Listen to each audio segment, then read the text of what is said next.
Salut la compagnie, c'est Jules Melon et aujourd'hui on se retrouve dans cette impro ciné critique en compagnie une nouvelle fois de l'ami Boomster. Comment vas-tu?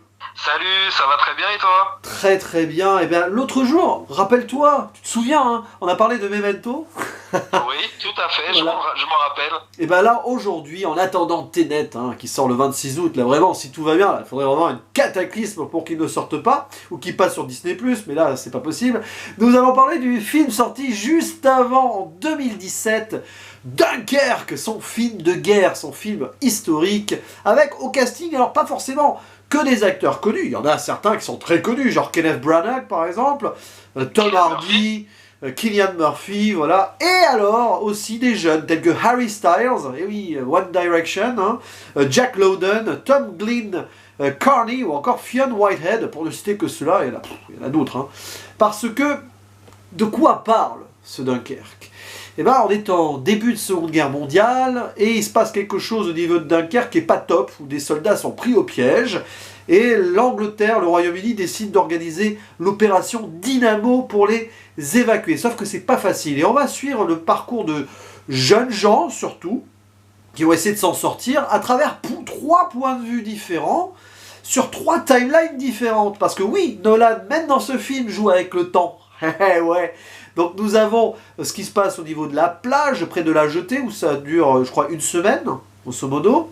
Il y a dans le petit bateau de plaisance citoyen, civil, qui part de l'Angleterre pour aller à Dunkerque, là c'est sur une journée. Et les avions dans le ciel sur une heure. Voilà.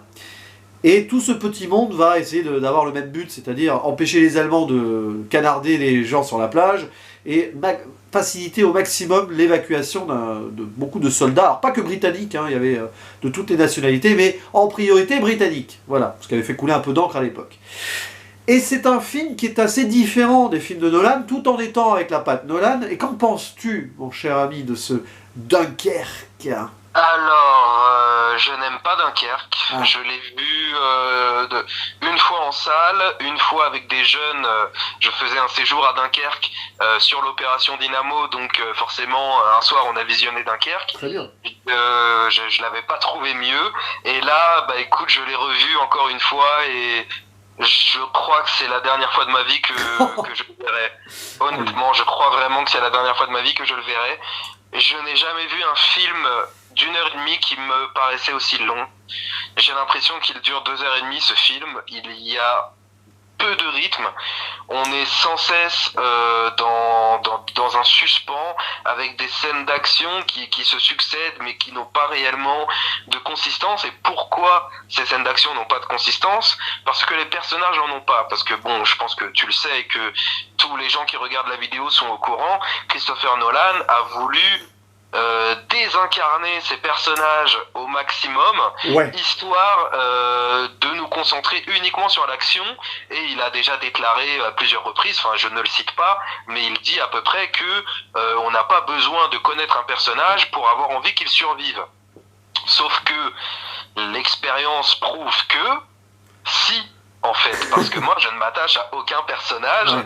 je ne connais aucun prénom, je ne connais aucun background, et hormis la scène d'ouverture qui fonctionne sur ce personnage qui va aux toilettes et se fait tirer dessus, ça fonctionne parce que c'est la scène d'ouverture, parce que ok, on le prend dans le feu de l'action, et on s'attend à ce qu'il soit développé plus tard, sauf que non, personne n'est développé, et du coup, bah moi je ne peux pas, réellement, je ne peux pas rentrer dans Dunkerque. Ouais, je comprends ce que tu veux dire. Alors, c'est un film particulier, parce que moi je l'aime bien Dunkerque, c'est pas ultime, hein, attention, hein. Mais c'est un film de guerre à dimension humaine. C'est le paradoxe de ce film d'ailleurs, c'est qu'il n'y a pas de personnage marquant, on n'a pas trop le temps de s'identifier à eux, si ce n'est quand même peut-être deux d'entre eux, bah, le premier qu'on voit est le petit George dans le petit bateau de plaisance là quand même. Ouais. On en parlera peut-être en spoiler de ce qui lui arrive à ce pauvre personnage. Et en fait, on voit le drame humain qui s'opère sous nos yeux. Et volontairement, Nolan a voulu justement désincarner pour montrer que voilà, c'était des gens à l'époque qui se retrouvaient là par hasard, qui n'avaient pas d'histoire particulière et qui se retrouvent au milieu de l'histoire.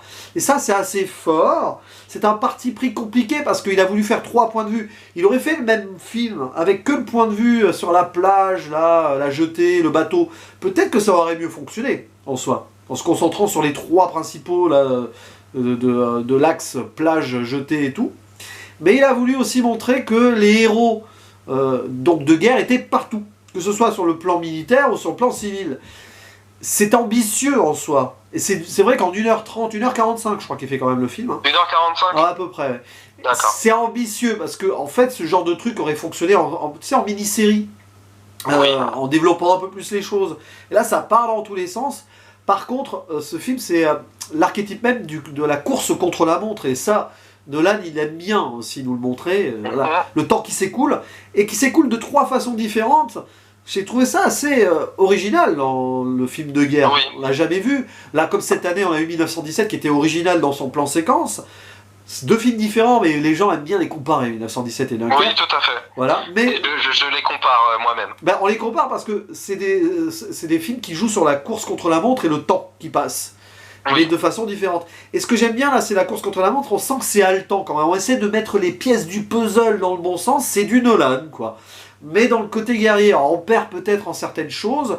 Par contre, au niveau photographie, reconstitution, musique, c'est génial quand même. Ah oui, oui, oui. Techniquement, le film est très réussi. C'est vrai que j'en ai pas parlé, mais techniquement, c'est du grand cinéma, du très grand cinéma. Christopher Nolan a fait restaurer des bateaux de la Seconde Guerre mondiale. Il n'y a aucun bateau fait en image de synthèse dans ce film. Et oui. Il faut savoir que quasiment tous les effets sont réels.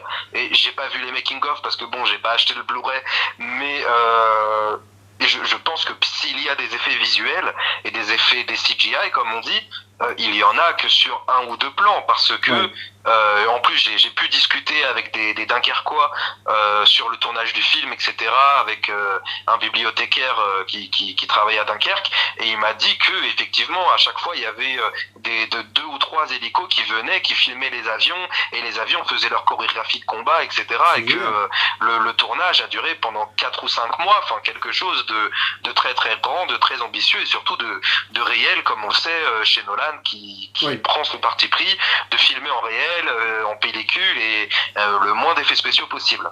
C'est pour ça que j'apprécie ce film-là pour cette ambition, l'ambition déjà du scénario qui est certes simpliste, c'est un truc historique, pouf, voilà, il faut sauver des gens, mais avec des points de vue, et puis le côté ambitieux visuel et reconstitution, on le sent que c'est fait, voilà, avec l'amour du cinéma et du respect historique aussi.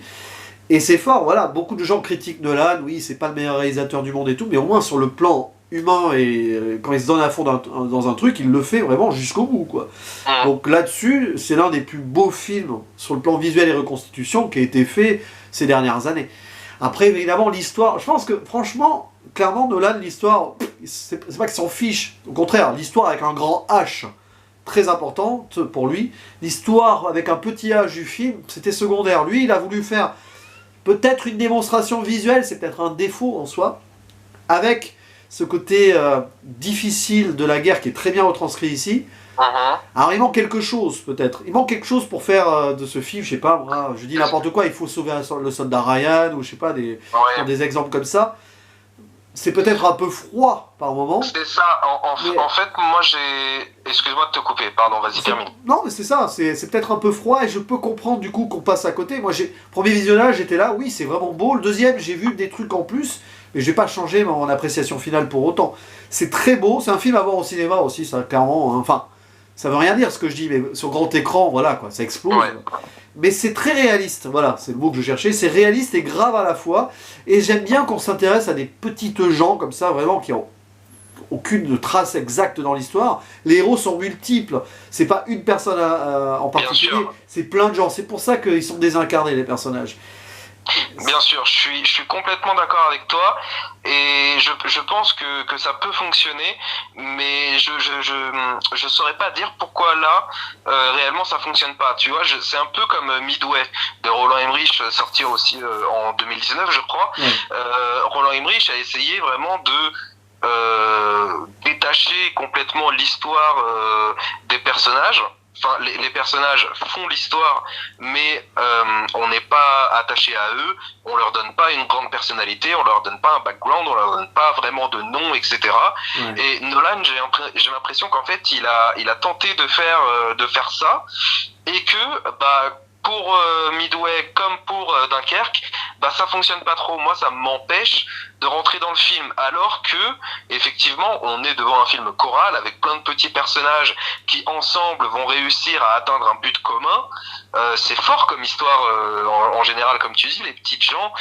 J'aime beaucoup les films qui se concentrent là-dessus. Et il y a beaucoup de films qui font ce genre d'écriture, qui emploient ce genre d'histoire Oui. et qui fonctionnent très bien.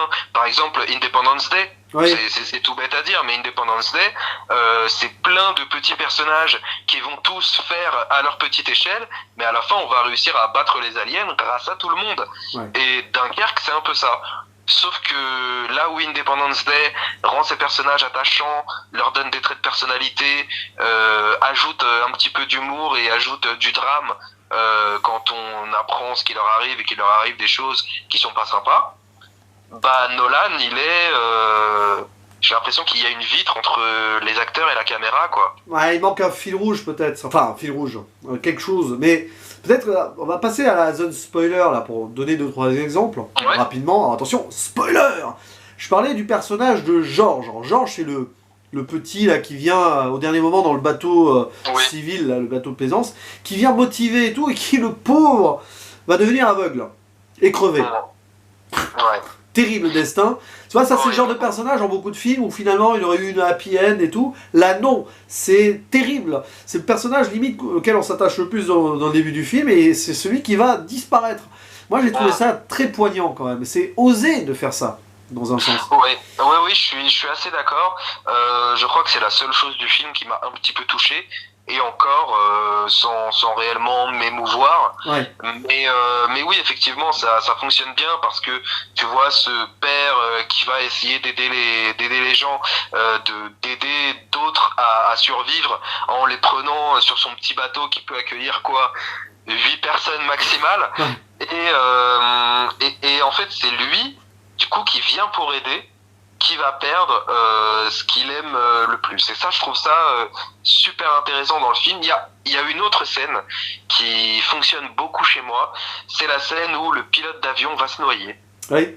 Et qu'il se fait sauver du coup in extremis. Cette scène-là fonctionne aussi. Cette scène-là, vraiment, je retiens ma respiration à chaque fois que je la vois. Et puis aussi dans ce petit bateau, il y a le soldat en mode post-traumatique qui s'est pris un éclat d'obus et qui est pas bien, qui ne veut pas y retourner. Ouais. Là, on a tout le dilemme du gars qui a tout donné pour la guerre, là, qui n'en peut plus, et on va le faire retourner là-dedans, joué par Cillian Murphy, d'ailleurs très bon. Là aussi, peut-être qu'on aurait pu... En fait, ce film, il aurait dû avoir 2 films, c'est drôle. Il aurait dû être séparé en 2 avec... Bon, les avions dans le ciel, on le garde en fil rouge des 2 films, et plus un côté avec le petit bateau de plaisance, et plus un côté sur la plage, peut-être. Oui, il aurait pu rajouter 30 minutes, hein. Oui, aussi. C'est vrai qu'il a voulu... C'est très étrange, d'ailleurs. J'y pense, ce film, c'est quand même très fort. C'est qu'il est compliqué, il part dans tous les sens, historique, guerre et tout. Il fait qu'1 h 45, il aurait peut-être pu faire 2 h 30, ouais. Ouais, carrément. Que Nolan, il a voulu quand même être à l'essentiel malgré tout, et c'est peut-être ce qui rend le film moins bon et moins marquant. C'est le paradoxe, en fait. J'ai l'impression que Nolan a essayé de nous faire un petit rang 8 en fait avec Dunkerque, qu'il a vraiment pensé que, parce que honnêtement toutes les scènes de ce film, si tu me mets des personnages en qui je crois et du coup j'ai envie qu'ils s'en sortent et j'ai envie qu'ils atteignent leur but, le film fonctionne. En réalité, tu vois, c'est une vraie course contre la montre avec des scènes qui sont vraiment dans un suspense de ouf. C'est juste que moi, je ne rentre pas dedans et je n'y crois pas. Mais s'il avait rendu ses personnages attachants, finalement, ça aurait fonctionné. Et lui, je pense du coup qu'il a voulu aller au plus vite à l'histoire, histoire de nous faire vivre un grand 8 émotionnel et retirer toute la substance des personnages, parce que selon lui, c'est pas important et on n'a pas besoin d'en savoir, d'en connaître beaucoup sur eux pour s'attacher à eux. Et du coup, bah, on se retrouve avec un film de 1 h 45 avec pas mal d'action, avec beaucoup d'explosions, beaucoup de suspense, beaucoup de gens qui se retrouvent à 2 doigts de mourir. Mais je reste en dehors. C'est ça, c'est que je le regarde à travers une vitre en fait, ce film. Et il n'a pas voulu iconiser, pardon, je vais y arriver, un tel ou tel personnage pour pas en mettre plus un en avant. C'est un ensemble. Les héros, c'est tout le monde. Et c'est le piège du film aussi, c'est que voilà, si on ne rentre pas dans ce délire-là, eh ben on va rester assez détaché de tout. Il y a par exemple le personnage du pilote joué par Tom Hardy qui aurait pu avoir genre, je sais pas, 5 minutes de présentation au début, on le voit quitter sa femme, je dis n'importe quoi, pour aller faire sa mission et tout. Peut-être qu'il y aurait quelque chose, peut-être qu'on aurait pu aussi plus insister sur le fait qu'ils ont que 40 minutes de carburant, que c'est vraiment chaud patate pour eux. C'est vrai qu'on le sent pas trop, le côté rushé de leur mission à eux. Oui, je suis d'accord, mais je pense que au-delà de nous montrer Tom Hardy avec sa femme qui s'en va à la guerre, je pense qu'ils auraient pu simplement peaufiner les dialogues entre les deux pilotes et nous donner de la personnalité avec de la vanne, avec du répondant, avec des anecdotes, avec n'oublie pas d'écrire à ta femme, enfin des choses comme ça, tu vois, des dialogues qui te rendent les personnages attachants et tu sais que lui, il a un trait de personnalité, c'est ça. Après, ça aurait été Top Gun après. J'ai pas tenu jusqu'à la fin de Top Gun. Mais ce qui est drôle, en plus, il est iconisé en fait, le personnage de Tom Hardy à la fin quand il pose son avion avec le coucher de soleil et tout. Un plan magnifique. C'est magnifique. Magnifique. Il y a de magnifiques plans dans ce film. Il y a les plans larges sur la plage aussi. Enfin, c'est brillant visuellement quoi. Et il y a un truc aussi que j'aime beaucoup et qu'on ne voit plus beaucoup au cinéma et qui me manque, c'est le grain de la pellicule. Ah oui. J'adore le grain. Et ce film a du grain, c'est magnifique. C'est magnifique, j'adore ça. Mais voilà, mais il manque juste un petit truc parce que sur le plan visuel, sur le montage, le montage, après on peut dire ce qu'on veut, c'est compliqué, 3 histoires en parallèle, c'est vrai que des fois vous allez vous perdre un peu. Faut pas trop se sentir largué, tu vois, pendant 5 minutes tu rêvasses, tu sais plus trop où tu en es quoi. C'est qui et tout. Il y a aussi le dilemme terrible des 3 jeunes là, et après on refermera la zone spoiler, avec le soldat français qui a piqué l'identité d'un soldat britannique. D'ailleurs, l'acteur n'est pas du tout.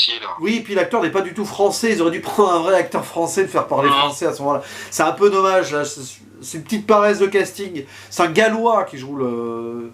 Et du coup, il parle pas. Encore heureux parce que s'il avait fait parler français. Alors que pourtant, il y a un acteur français dans ce film au tout début, un acteur qui joue dans Les Misérables. Damien Bonnard. Damien Bonnard. C'est lui. Ils auraient dû le prendre pour voilà. Ou ils auraient pris, je sais pas, moi, Albert Dupontel, j'ai n'importe quoi parce que il a joué dans un Mathieu très bon Amalric, tu vois, quelqu'un qui. C'est petite paresse casting ici, mais bon, c'est parce qu'ils voulaient peut-être justement pas trop iconiser en mettant un vrai français en mode tiens, ça va sortir du truc. Bon, je sais pas, c'est. Bon, en tout cas, voilà, là ça montre quand même la jeunesse en perdition qui sait pas trop quoi faire face à cette guerre qui les dépasse, quoi. Ou sinon, quitte à nous mettre un jeune, ils pouvaient nous mettre Pierre Ninet, tu vois, quelque chose comme ça, un jeune. Vincent Lacoste. Un jeune connu, très bon, voilà, Vincent Lacoste. Et j'avais aussi une dernière chose à rajouter, c'était que sur la timeline de la plage, ils te disent que ça dure 1 semaine. Ouais. Ok, je veux bien, mais pourquoi il n'y a qu'une seule nuit ? C'est bizarre, c'est vrai qu'au début, il y a marqué One Week, comme ça. Peut-être qu'on fait passer que des trucs de jour et il n'y a qu'une scène de nuit, je sais pas. Dans ces cas-là, mets-moi 2 jours en fait. Ouais, je sais pas, parce qu'il a voulu jouer sur 1 semaine, 1 jour, 1 heure. Bon. Oui, enfin bon.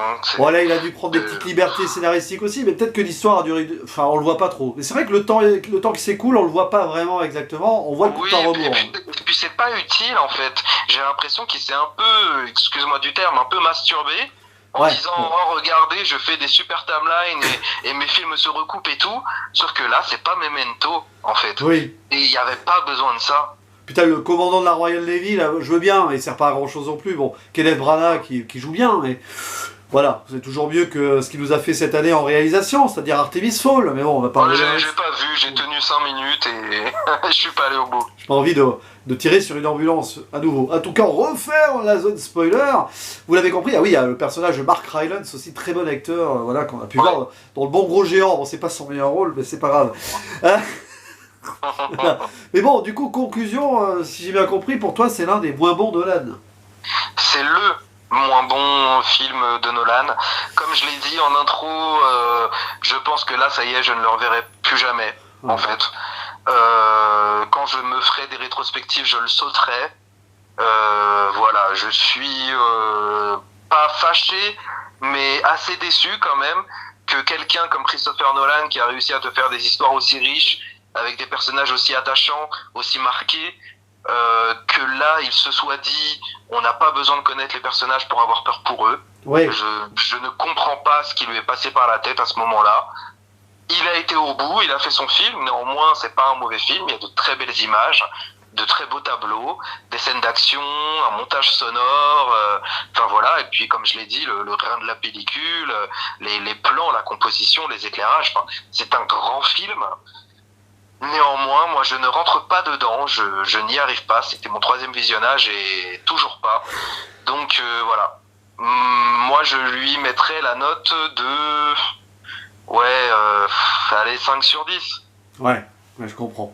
Mais bon, moi je vais rester à 7, hein. Un petit 7 sur 10, c'est quand même bien fichu, c'est une vraie expérience cinéma, c'est osé, dans un sens c'est osé, un peu comme 1917 l'a été cette année. Et même si c'est 2 films auxquels j'accroche pas ultimement, bizarrement, hein, même si je trouve que ce sont des grands films en soi. Mais voilà, c'est pas mon pire Nolan, hein. Pour moi, il y a Insomnia en dessous, je sais que tu vas pas être d'accord, mais... Ah, moi j'adore. Ah là là, mais bon, en même temps, c'est le moins Nolan des Nolan, mais bon, il y a deux très bons acteurs dans ce film, c'est déjà ça. Ouais. Et voilà, pour moi, c'est un film quand même qui est réussi, mais qui a un parti pris particulier, et c'est normal qu'il ne plaise pas à tout le monde. Il y a même beaucoup de fans de Nolan, dont toi, qui ont été un petit peu pris à rebours par ce métrage. Et voilà. Mais en tout cas, c'était un plaisir d'en parler, et ça nous permet de bien patienter avant Tenet, là, dans ces prochains jours.